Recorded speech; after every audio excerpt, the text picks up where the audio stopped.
Viva মানেই কি fail করানোর ফাঁদ? শিক্ষক নিবন্ধনের 18তম পরীক্ষায় এমন প্রশ্ন উঠেছে হাজার হাজার মেধাবী প্রার্থীর মুখ থেকে।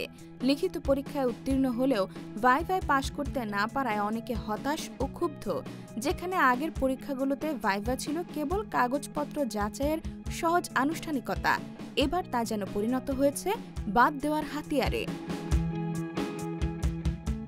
18তম শিক্ষক নিবন্ধনে প্রিলিমিনারি ও লিখিত পরীক্ষায় উত্তীর্ণ প্রায় 20,000 পরীক্ষার্থী ভাইভায় ফেল হয়েছেন, যা শিক্ষক নিবন্ধনের ইতিহাসে নজিরবিহীন। এর আগে ভাইভায় পাশের হার ছিল প্রায় 92 থেকে 95%। ভাইভার মোট নম্বর 20-এর মধ্যে 12 নম্বর সনদপত্র যাচাই এবং 8 নম্বর মৌখিক প্রশ্নে।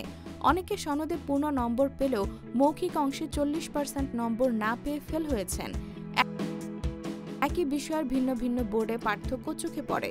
কোনো বোর্ডে 30 জনের মধ্যে 29 জন পাস, আবার কোনো বোর্ডে মাত্র 2 জন।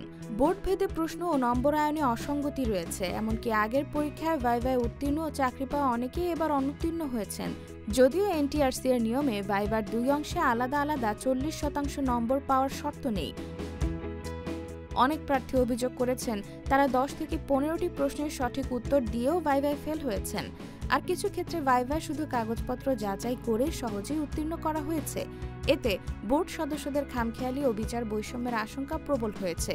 এ অবস্থায় শিক্ষার মান ও ভবিষ্যৎ শিক্ষকগণের দক্ষতা নিয়ে সংশয় তৈরি হচ্ছে। এই পরিস্থিতিতে প্রশ্ন ওঠে, ভাইভা কি শুধুই ফেল করানোর একটি মাধ্যম হয়ে দাঁড়িয়েছে? প্রার্থীদের দীর্ঘদিনের স্বপ্ন কি এত সহজেই নস্যাৎ করা হবে? শিক্ষক নিয়োগের এই গুরুত্বপূর্ণ দিকটি পুনর্বিবেচনার জন্য সংশ্লিষ্ট কর্তৃপক্ষের দ্রুত পদক্ষেপ জরুরি বলে মনে করছেন শিক্ষাবিদরা ও প্রার্থীরা।